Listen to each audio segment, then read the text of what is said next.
মৃত্যুর যন্ত্রণা প্রত্যেককে মৃত্যুর পূর্ব মুহূর্তে মৃত্যুর যন্ত্রণা সইতে হয়। ভীষণ যন্ত্রণা, ভীষণ ভীষণ। কিন্তু ইমানদার সেই যন্ত্রণার মধ্যেই মজা পায়, মৃত্যুর সেই যন্ত্রণার মধ্যেই আনন্দ পায়, আনন্দ পায়। ঝাল তো খুব হয়েছে, কিন্তু স্বাদও তো লাগতেছে, ঠিকই না বলেন? শীতকালীন তরকারি তো ঝালও হইছে, বাকি শীতের ঠান্ডার মধ্যে শীত ঝাল তরকারি খাইতে মজাও তো পাচ্ছে। ঠিক এরকম মৃত্যুর যন্ত্রণা হইতেছে ঠিক, কিন্তু এই যন্ত্রণা মনে যেন চিরে ভিড়ে যাচ্ছে। কিন্তু ইমানদারের দিল খুশি, কিছুক্ষণের মধ্যেই আমি আমার মাওলার জান্নাত দেখতে পাবো। এটা তখন তাকে সব কষ্ট ভুলায় দেয়, সব কষ্ট ভুলায়। এজন্য হাদিসে আছে নবীজির মৃত্যুর যন্ত্রণা তো হচ্ছে মৃত্যুর সময়। আল্লাহ নবী জবানে কি বলতেছিলেন? আল্লাহুম্মা রাফিকাল আলা, আল্লাহ আমি পরম বন্ধু, শ্রেষ্ঠ বন্ধু, আপনি মাওলার সান্নিধ্যেই যেতে চাই। তার মানে যেন আল্লাহ তাআলা বুঝাইছেন, বন্ধু মরবেনও না, আমাকে আর পাবেন কেন? মরতে তো হবে, আসতে তো হবেই আমার কাছে। একটা মজার উদাহরণ শুনেন, আমরা কিতাবে পড়ছি ইব্রাহিম আলাইহিস সালাম, ওনাকে মালাকুল মউত আজরাইল ওনার জান কবজ করার জন্য আসছে। তা আসার পরে আজরাইল জি বলছে, হে আল্লাহর নবী ইব্রাহিম, আমি আসছি আপনার জান কবজ করতে, আপনি যাবেন? ইব্রাহিম আলাইহিস সালাম তখন মালাকুল মউত আজরাইলকে বলছে, আজরাইল কি বললা এটা? আচ্ছা তুমি আল্লাহকে একটা কথা জিজ্ঞেস করো, গিয়া যাও, একটা প্রশ্ন আমার। বলছে কি বলেন? তখন ইব্রাহিম আলাইহিস সালাম বলছে, আল্লাহকে তুমি গিয়া বলো, আয়াকবিজুল খলিলু রূহা খলিলিহি, কয় বন্ধু আরেক বন্ধুর কি জান কবজ করে? বন্ধু কি বন্ধুরে মাইরা ফেলে? কসে এটা কইতে কম, মানে আমি না আল্লাহর বন্ধু, তো বন্ধু কেমনে বন্ধুর মাইরা লাই? এটা কেমন কথা? আজরাইল গেছেন, আল্লাহ তাআলাকে শুনাইছেন, আল্লাহ তো শুনছেই, তো আল্লাহকে বলছে রব্বুল আলামিন, ইব্রাহিম তো এটা বলছে, কি বলতাম?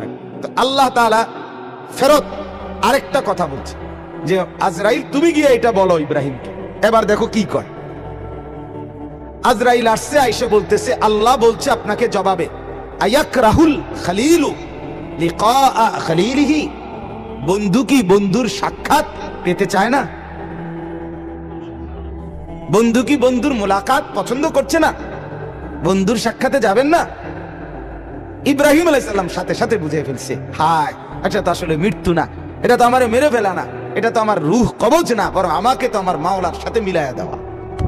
তখন সাথে সাথে উনি বলছে, ইকবিদ রূহি আল আন ইয়া মালাকাল মউত, হে আজরাইল মালাকুল মউত, এখন আমার রূহ কবজ করো, আমি বন্ধুর কাছেই যেতে চাই। তাহলে সাকরাতুল মউত, মৃত্যুর যন্ত্রণা সহজ হয়, লাঘব হয়, আসানি হয় যদি কোনো মৃত্যু পথযাত্রী মুমূর্ষ ব্যক্তির সামনে সূরা ইয়াসিন তেলাওয়াত করে। আমার বাপ সুন্নত, সুন্নত মৃত্যুর আগে, মৃত্যুর পূর্ব মুহূর্তে কোন বান্দার জন্য কোরআন থেকে পড়া, এটাই হলো মূলত সুন্নত, এটাই সুন্নত। মৃত্যুবরণ করবার পরে পড়া এটা সুন্নত না, এটা সুন্নত না।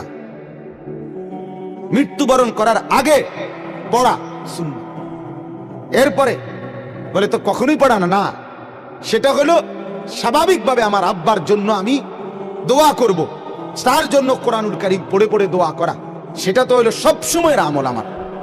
কিন্তু এটাকে একটা রসম বানায় নাও, নির্দিষ্ট নিয়ম বানায় নাও, মরছেন তো এইবার 10 জন দিয়ে এবার নির্ধারিত পদ্ধতিতে নির্দিষ্ট এই সময়ের ভিতরেই পড়াইতেই হবে, দোয়া পড়াইতেই হবে, খতম পড়াইতেই হবে, এর মাধ্যমে তাকে কবরবাসীর বা মৃত ব্যক্তিটার উপকার পৌঁছাইতেই হবে। এখন এভাবেই, এটাই নিয়ম, এটাই সিস্টেম, এটা সুন্নত না। এটা কি না বলেন না? সুন্নত না, সুন্নত নয়। আপনি বলবেন, আপনারা বলবেন এই জন্য এখন ওয়াহাবি কয়, এই শেষ পর্যন্ত কথা শুনবেন, এটা কয় দেখবা যেই কোনো কিছুতে এরা উল্টাটা কয়। আসলে উল্টাটা চলতে চলতে এখন ভাওটা উল্টা হয়ে গেছে, ভাওটা হয়ে গেছে উল্টা, সুন্নতটা হয়ে গেছে অপরিচিত, বেদাতটা হয়ে গেছে পরিচিত, পরিচিত। এখন মুসলমানের ঘরে একটা দস্তরখানের কথা জিজ্ঞেস করিলে এবার লুঙ্গি আনে,